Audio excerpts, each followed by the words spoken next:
Hi guys, welcome to my channel. So, the season 5 finale of Miraculous Ladybug recently premiered and I have thoughts. Now, originally, I was planning on making a video giving my thoughts on season 5 as a whole and going through like each episode individually, but I just have way too many thoughts on the finale itself that I may as well make a separate video for it. So, yeah, that's what we're going to do today. We are going to talk and rant about the finale and why it made me mad. And if you enjoyed this video, then please like and subscribe. Thank you. Okay, so first, let's give context for what's even going on so we can establish a base of reference. If you already know like what the show is and like what is going on with season 5 and you've already seen the finale, you know all that stuff, skip ahead to this point in the video cuz yeah. But for everyone else that wants a little refresher about what is going on so far, here we go. Miraculous, the tales of Ladybug and Cat Noir, often referred to as Miraculous Ladybug or simply Miraculous, is a French kids cartoon show about these two superheroes, Ladybug and Cat Noir, who fight crime and keep Paris safe. The overarching plotline for the past 5 seasons has been about Adrien slash Cat Noir's father, Gabriel, being a secret supervillain whose goal is to obtain the magic jewels that give the heroes their powers and combine them in order to be able to make a reality-altering wish so that he can revive his dead wife, Emily. Some additional context going into the finale is that in Season 5, Gabriel, aka the villain Monarch, currently is in possession of almost every single Miraculous except for the Ladybug and Black Cat ones, and has partnered with a tech billionaire named Tomo Tsurugi to create the Alliance Ring. Alliance on the surface is just another smart device like an Apple Watch or iPhone, but it has the capability of transferring miraculous powers straight from Gabriel's lair whenever he creates supervillain minions to help him carry out his plans. Additionally, Gabe and Tomo really want their children Adrien and Kagami to get together, but also want them out of the way and safe when they begin their evil plan in the finale. For that, they send their kids to London and lock them in solitary confinement, away from the rest of the world where they can't be caught in the crossfire of what's about to come. So that's the overall basis of the show and what's been going on recently. So what happens in the season 5 finale specifically? This two-part finale titled The Last Day is meant to wrap up the Gabriel Agrest arc of the show once and for all and determine whether the heroes or villain will win in the end. In part 1, Gabriel and Tomo are ready to unleash their evil plan to finally capture Ladybug and Cat Noir, and rip their jewels from them. Gabriel transforms himself into a supervillain with the ability of like sprinkling dust on people that makes their soul's worst nightmare keep reoccurring at almost every waking moment, causing severe physical, emotional, and psychological pain, and spreads the infection throughout the world using some of the kidnapped Miraculous. The next day, everyone across the world wakes up and is in torment because of the effects of the magic dust, and, what I just said would happen. Marinette's nightmare is that she wants to save her boyfriend, Adrien, from his abusive dad, but is unable to, and that makes him hate her, so she's determined to do just that, and we'll get back to her in a minute. Meanwhile, Adrian's worst nightmare is that he'll go berserk with his powers and cause the end of the world, making him doubt his ability as a superhero. Trapped in a prison cell, unable to transform into a hero without revealing his identity because he's under 24-hour surveillance now, and questioning his own capabilities, Adrian surrenders the Cat Miraculous Ring over to its Kwame Plag and tells the magic Kwame to go and find Ladybug so she can go save the day. Now, here's where we first get into my first problem, but we're not talking about my specific problems first right now. But just right off the bat, remember how I said the show is titled The Tales of Ladybug and Cat Noir? And how this entire 5-season arc focuses on his dad being the main villain? Yeah, well, about that, Adrien slash Cat Noir is written out of the rest of the finale from this moment onward. Yeah, We'll get to that later when we're done recapping what happens.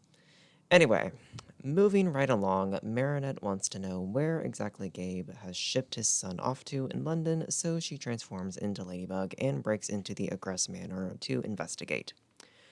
Meanwhile, with the world being psychologically tortured, Gabe and Tomo announce an update to the Alliance Ring that will help everyone calm down and escape the nightmares for a while. When pretty much all Alliance users have downloaded the update and become reliant on it to escape the torment and find bliss, Gabriel and Tomo send out another update to disable the Alliance Ring and stage things to look like Ladybug and Cat Noir sabotage the devices and rip the only thing giving people relief away from everyone. Combining the powers of all the captured Miraculous, Gabriel akumatizes every Alliance user in the world to become soldiers with the mission of hunting down the superheroes and destroying them with the help of almost a dozen Miraculous to aid them. Cut back to Marinette slash Ladybug, who is snooping around Gabriel's house. She watches his assistant slash mistress Natalie go to confront him about everything and uses the opportunity to check in her room for clues as to where Adrian might be.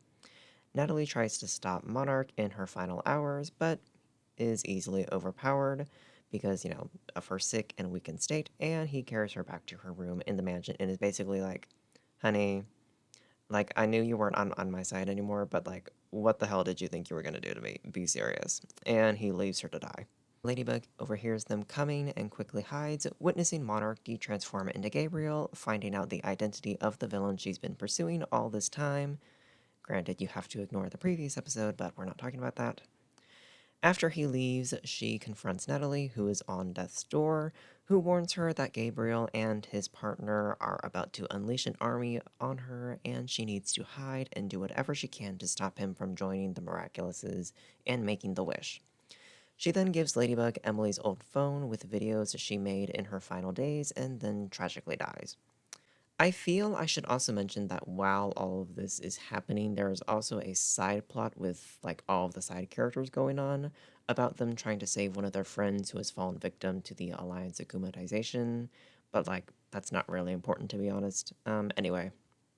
With an army now at the ready, Monarch and Tomo's soldiers find out where Ladybug is and start ruthlessly pursuing her. Using all of the powers they have to swarm and attack her.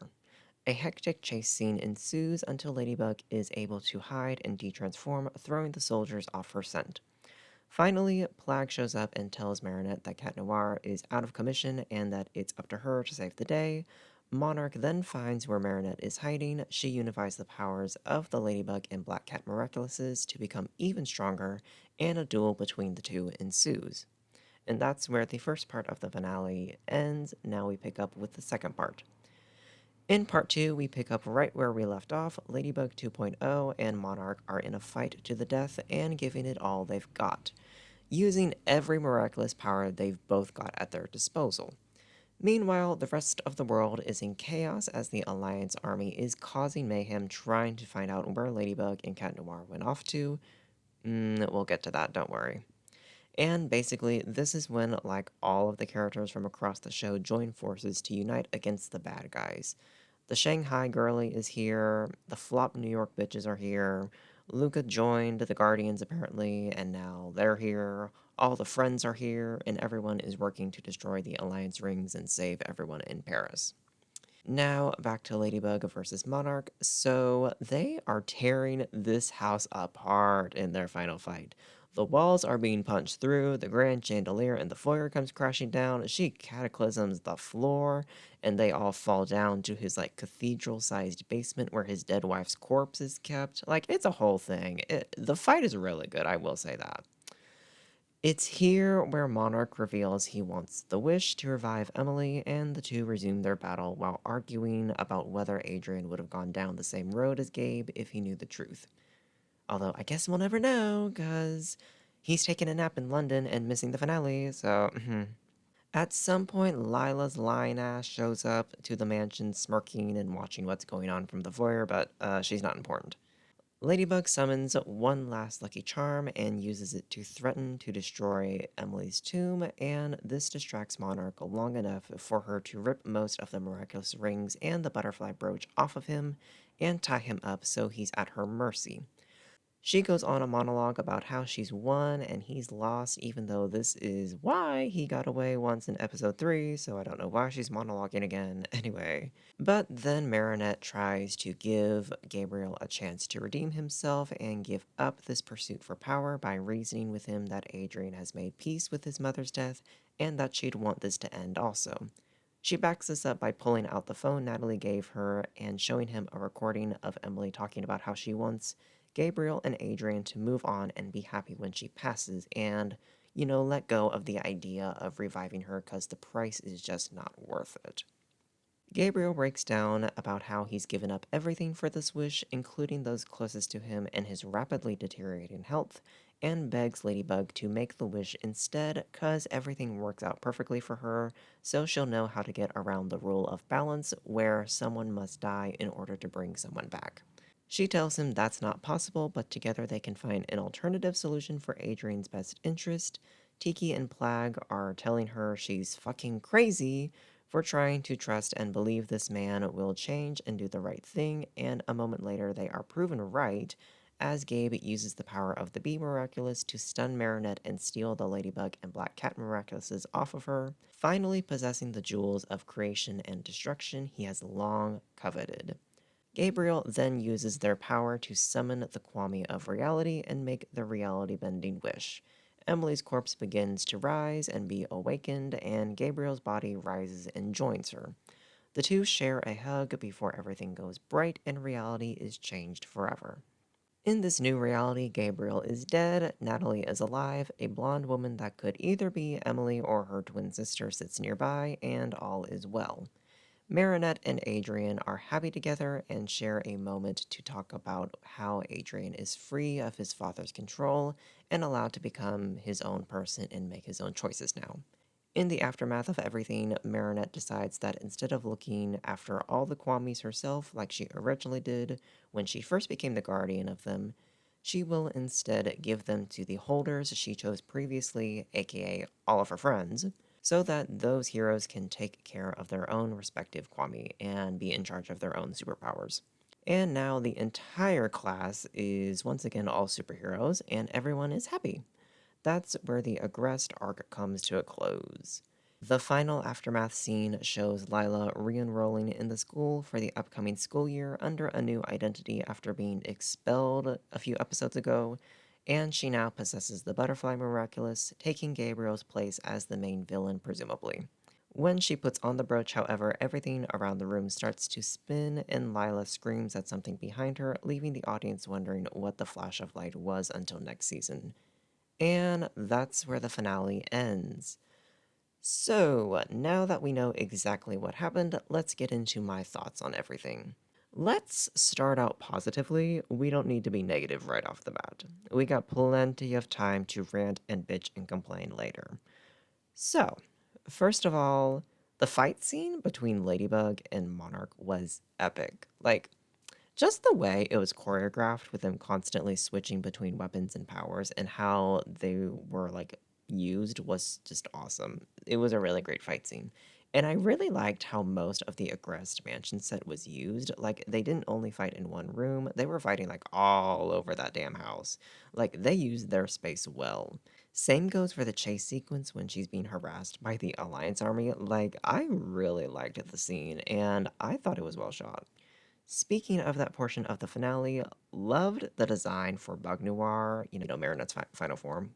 Okay, anyway, it low-key took all of the best elements from Marinette's Ladybug and the Lady Noir designs and combined them. It's a really great outfit. I'm sorry, I love that outfit. And I'm gonna say this now, even though it won't ever happen. Now I need Adrian to combine the Ladybug and Black Cat Miraculouses in the final showdown against Lila whenever the second arc comes to a close, because I want to see what his combined look would be. Okay, show us the fashion, show us the aesthetics. I also really loved the visuals and sound, especially in the more tender scenes. When Gabe finally gets the Miraculouses and combines them, that whole scene is just gorgeous.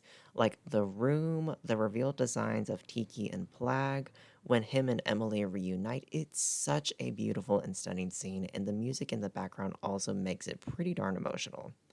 And the kiss scene with Adrian and Marinette in, the final little bit, it also looked gorgeous. Like the sunset and the framing of them surrounded by all the flowers and the lovely touch of the white butterflies around them. Like that was just a very, very pretty scene. And I don't know, something about just the general look of everything in general seemed slightly higher quality than anything before in the show. Like, I don't know, I can't place my finger on it because I'm not an art or animation student or anything, but it kind of felt like something different was done with the shadows or like contrast or something in this two-part finale. Like, I don't know, something felt different just like overall aesthetically in the show, just general for this two-part season. Like something felt different and it made everything look great. I don't know. So I'm gonna say this now also. This is kind of gonna go in the more neutral tier, but leaning more towards positive. I kind of like that they tried to keep it a mystery as to whether, in the new reality, the blonde lady next to Natalie was Emily or her twin sister. I kind of like that they kept that door open because upon first viewing it, like you think like, oh, obviously that's Emily, like of course, like that was the whole point of us getting here. But based on some comments made by the creator, it kind of feels like it might be her twin sister, like it could go either way, like they're kind of leaving that open to speculation for next season about whether Gabriel's wish was able to revive Emily or whether he sacrificed himself to just bring Natalie back to life and is now in the afterlife with Emily. Like, I don't know. I don't know.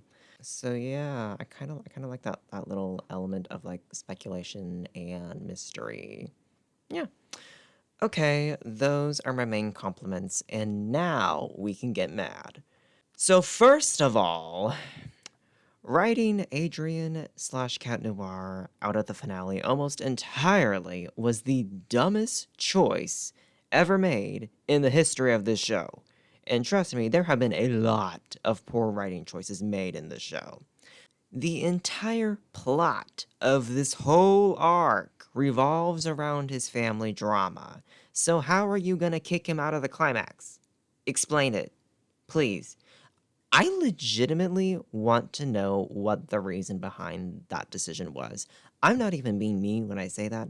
I'm just genuinely curious why that was even a discussion and why that choice to write him out of the finale was made. Like, what was the thought process behind that? Because, no.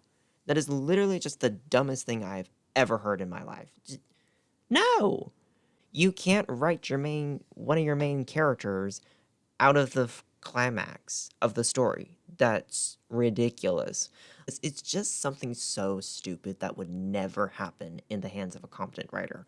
It oh my god, this is literally not even something that Colleen Hoover would do. Like, and that's saying something, okay? That's saying something.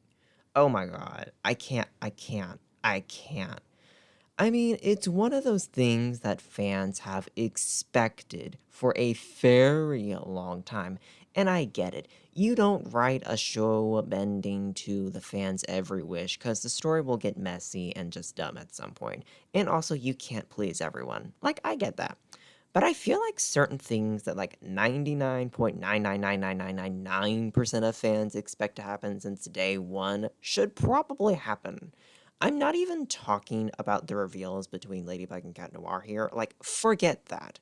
Cat Noir fighting in the final showdown, confronting his father, and finally standing up to him, finding out the secrets of his dad, like what he's been keeping about Emily being in the basement all this time, the shock of seeing his mother's preserved corpse, like, I feel like those moments are just like no brainers, and I can't wrap my head around why the writers thought it was a good idea to not have that. It makes no sense. Why would you write this character to have the entire plot revolve around his family drama and then just write him out?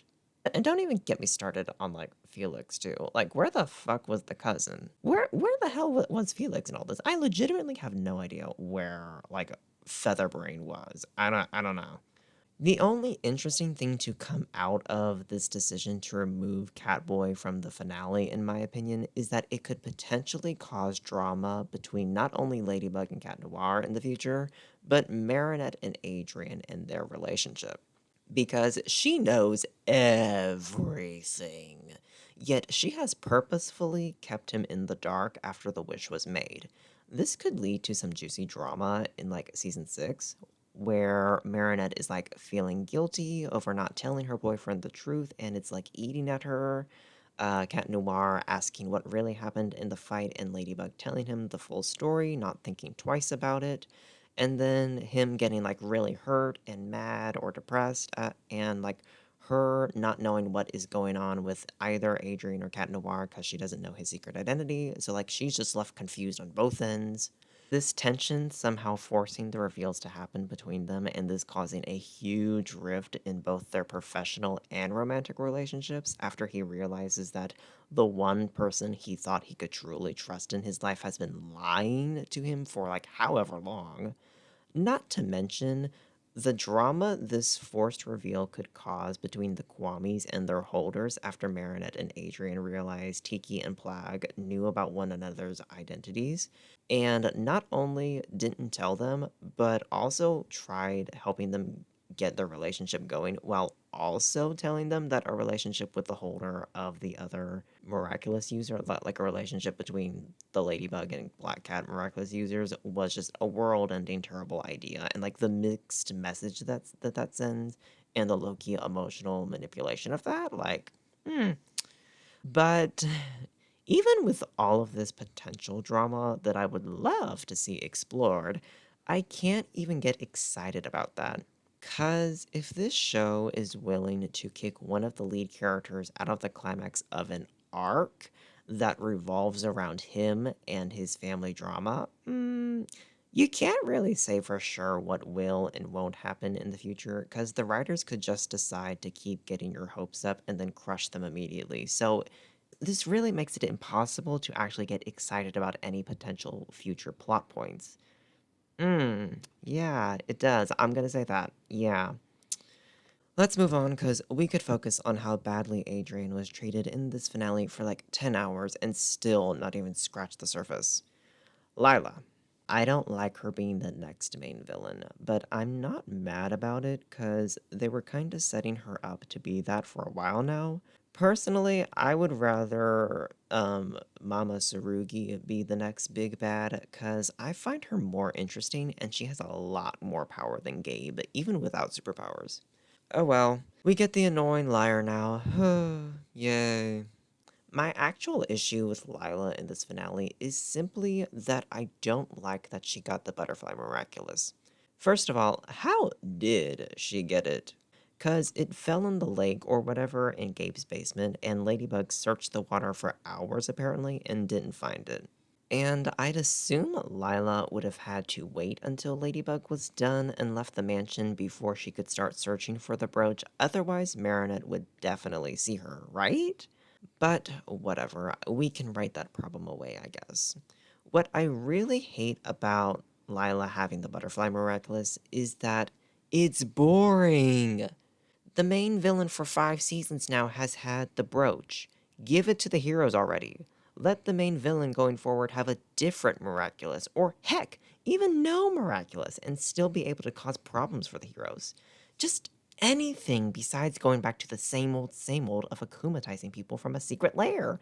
We've done it for 5 seasons and 8 years now. Come up with a new dynamic for a new arc. Ugh. Have Lila get the Fox Miraculous, since that was the one she was enamored with when she was first introduced in the season 1 finale, like, or have her get the Bee Miraculous, since that was like low-key a parallel to the Ladybug at one point, at least that's how I viewed it when Chloe used to have it. Or, one of the other ones from like seasons 3 to 4 that we never really saw, like the tiger or the chicken or the bull or whatever. Just something besides the same old butterfly. And not even just that we've had the villain primarily use the butterfly for 5 seasons now, but think of what possibilities could be opened if the butterfly was given to the heroes to use now. A new hero could be introduced. They could find themselves in situations where their powers are like not enough and they need even more help, so they use the butterfly to grant other people powers and call them to action. I don't know. But yeah, I just hate that the status quo has been almost entirely reset to how it originally was. And, I I just wish we could do something new with the dynamic between the heroes and the main villain. Like, do something else. Next, the new reality where Gabe is framed as a hero. I hate it. Why? Just why? Why? Why are we framing that man as a hero for killing himself? Excuse me? Why are we having Adrian look up to his father again after everything that man put him through, even in just the last few episodes? Like, even if we ignore the years of emotional abuse, using that boy for money, isolating him from the rest of the world, and he hasn't processed like all of that because he's still a kid and is still freshly out of that abuse. So, even if we ignore all of that and much more, I find it very hard to believe that after Gabe rips him away from his life in Paris with all of his friends and girlfriend, forces him to cut off all connection with them, and then locks him in a windowless, solid white room and tortures him with the speakers on a constant, never ending loop, demanding him to submit to the Alliance until he finally breaks down and gives in. Just completely and totally breaking this boy's spirit, making him feel more alone and unloved than ever before, and literally locking him away in a prison cell. Never mind the abuse from the nightmare dust, because he doesn't even know about that. After all of this that just happened in the episodes leading up to the finale, and in the finale itself, I find it very, very hard to believe Adrian would just suddenly forgive and forget all of that and admire his father once again because he allegedly died helping Ladybug defeat Monarch. It's a joke. It's an embarrassment. And honestly, I kind of feel like it's a slap in the face to victims of childhood abuse to have him just forgive and admire his dad after all the abuse he's been through, just because the rest of the world is telling him, like, what a great guy his dad was. It's sickening and not in the good way. Also, let's drag Marinette next, because she's also on the chopping block. Why did she listen to Gabe and not tell Adrian about Gabe being Monarch and instead told him some fake story about his dad fighting alongside Ladybug for good? Why? Why did she do that? Why are you following the wishes of the terrorist that you know has put his child through hell and that you've been fighting against for a year now? It is not Marinette's place to decide whether or not Adrian knows the truth about his dad. And yes, the drama side of me is telling you to refer back to a few minutes ago when I was talking about, oh, what this could mean for season 6. But the rest of me is saying that I hate this and I find it quite cruel. Because it's one thing to not tell him his dad was the big bad y'all are fighting and be like, oh yeah, your dad died in the fight with Monarch. That sucks. Sorry. I'm here to console you.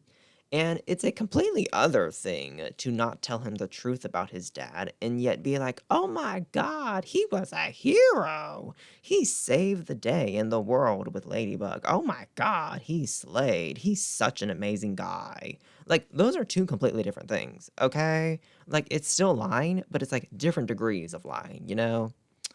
That's just mean, in my opinion. And I think it goes against her character, to be honest, because, again, why would she choose to agree with the villain and continue keeping Adrian in the dark about everything, instead of telling him the truth and being there to comfort him and help him process that information? It makes no sense to me and goes against the kind of person that she is, I think. And as a side note, unless she just forgot about everything the slideshow in episode 24 told her, I really hope she told Adrian that he's a sentient monster. Like, I don't know if she did or not at some point off screen, probably not if I had to guess. But that's something he needs to know, because that's a pretty big thing to know about one's identity. I would think, like, you being able to just, like, snap out of existence. Like, I would think that would be pretty big to know about someone's identity. Like, you need to tell them that, honey. You need to tell him that. All right. Those are the biggest issues that I had with the finale. Now, let's bring up some more minor things that happened that just like kind of annoyed me. First of all, what the fuck happened with Luca, Jagged, and Penny? Like, how did we even get there with them? Why are they training with the Guardian people? How do they even know about the Guardian people? Like, did I miss something? Was it something that connects back to something in like ephemeral or something? Cause, huh? I'm just confused how we even got here with them. Like, why are they training with these Guardian people? I don't understand. I thought y'all were just like going on like a world tour. Like, but now we've secretly been training in like some ancient temple in East Asia. Huh? Please connect the dots, because the dots are not connecting, but we're expected to see the full picture. Like, huh? Anyway, the rule break? Okay. So when the Alliance army is initially activated in episode 25, they all shoot out these like lasers that point them in the direction of Ladybug. Like she literally can't escape them because they know her like quantum imprint or whatever and can pinpoint her exact location wherever she is. But when she transforms the second time in episode 26, the army just isn't able to pinpoint her location anymore. Like, they were just wandering around, searching for her the way you'd search for, like, a lost cat. What happened to the lasers that allowed the army to find out where she is at any given moment? Why did the writers even include that if they were just gonna break that very simple rule like 20 minutes later? Just like have one or a few soldiers spy her and then contact Monarch or Tomo and tell them where Ladybug is, and then they send out a mass message telling the rest of the army where Ladybug is located. Like, another simple idea was right there. You didn't have to create a rule and then break your own rule that you literally just made up. That just bugged me. It really did. It isn't that important compared to everything else, but it just annoyed me because it felt so lazy. Also, I haven't seen anyone mention this, but I hated how neither Kagami nor Felix showed up in the finale besides a background cameo in their superhero outfit at the end. And, in their regular outfit, like immediately after the wish is made. Especially Felix, like, where was he this whole time? Because I rewatched episode 24, at least most of it, and the final part with him and Kagami is just them hugging on a balcony, and then he just disappears forever until everything's all said and done. Like, what happened to him? Where did he go? Like, I know Kagami went to jail, basically, well, along with Adrian, but like, where did Felix go in all this? It's really just that in episode 24, the writers made like a big deal out of getting Marinette to know about all the sentient monster stuff, and then having the two of them plead with her to defeat Monarch. And then we don't get a follow up on that in the finale, even after Monarch is defeated. Like, we don't get a follow up on that. Huh? I don't know. It just kind of bugged me how this finale just felt so disconnected from the previous episode. Like, forgetting to follow up on Felix and Kagami after their begging, and also how Marinette just, like, didn't know Gabriel was Monarch until now, even though Felix and Kagami basically spelled it out for her during the slideshow in the previous episode. Like, you could literally just, like, go from episode 23 to episode 25, just, like, skip episode 24 entirely, and it would actually make more sense. Like, the finale would actually make more sense in that case. Anyway, moving on. This is just an opinion, but like, I did not like the Miraculous World people coming to Paris, or even being in this finale at all, to be honest. I'm not like too mad about it, because I get it. It's the big finale. You want anyone and everyone involved in some way, even if they really have no business being here. Like, it's a classic Avengers Assemble moment that has happened in media for generations. So, oh well.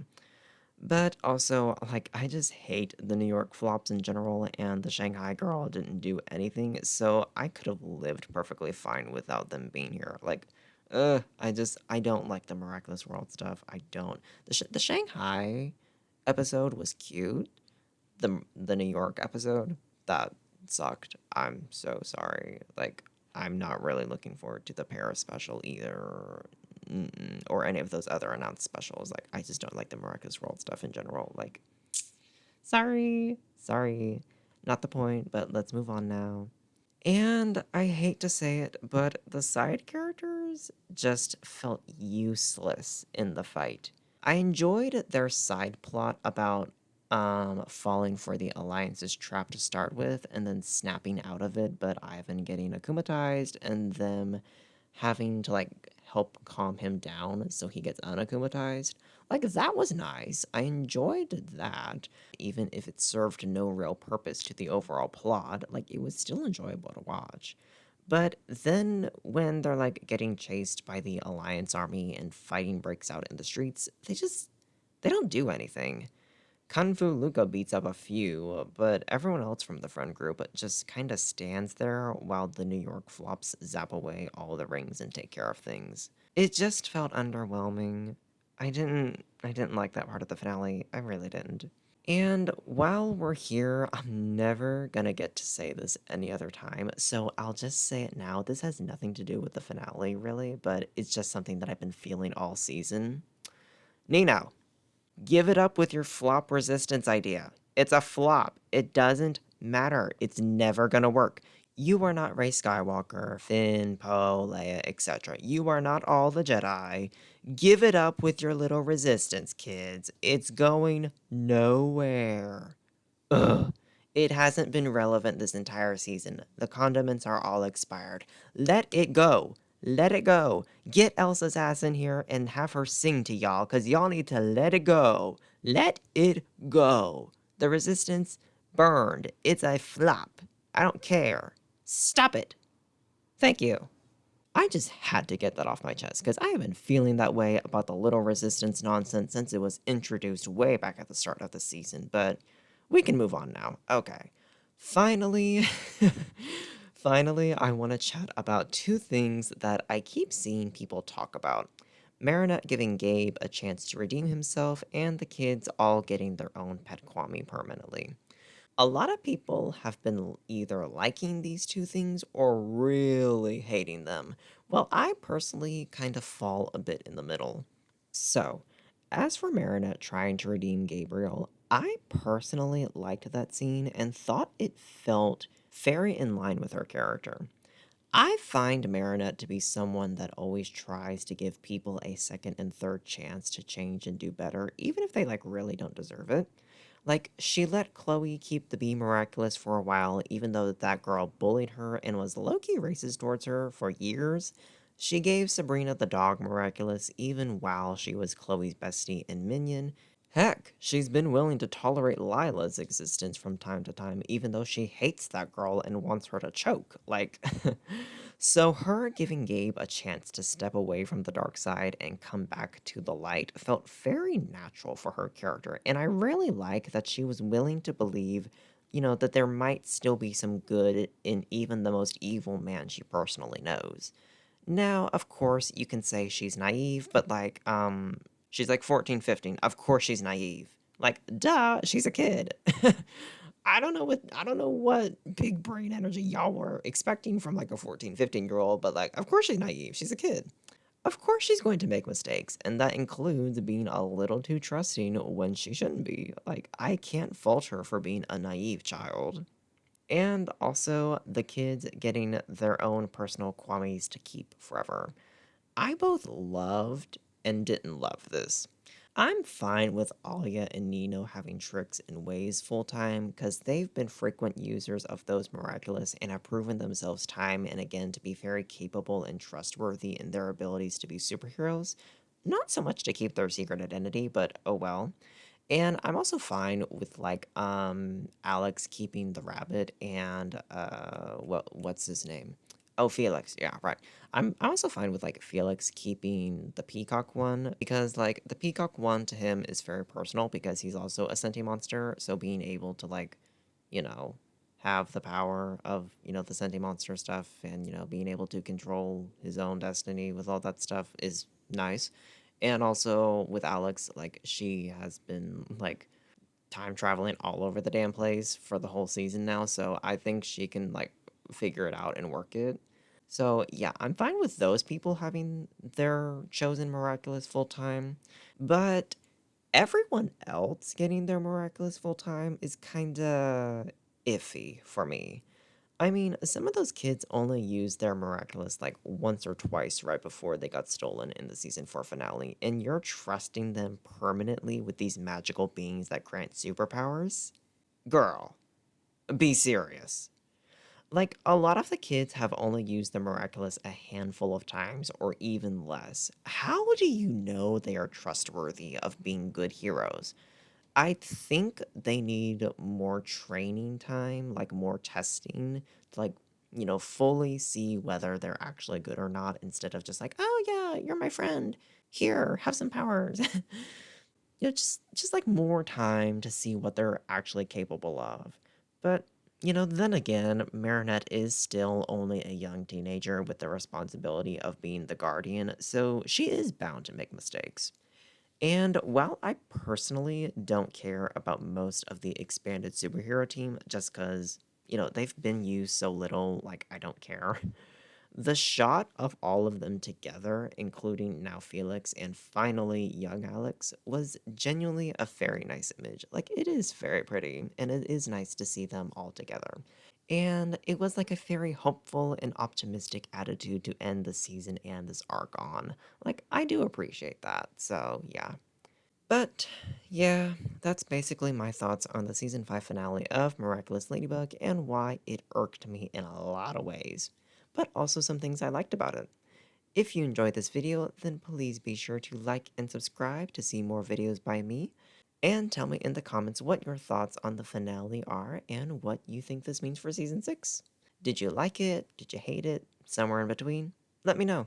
I'll talk to you next time. Bye.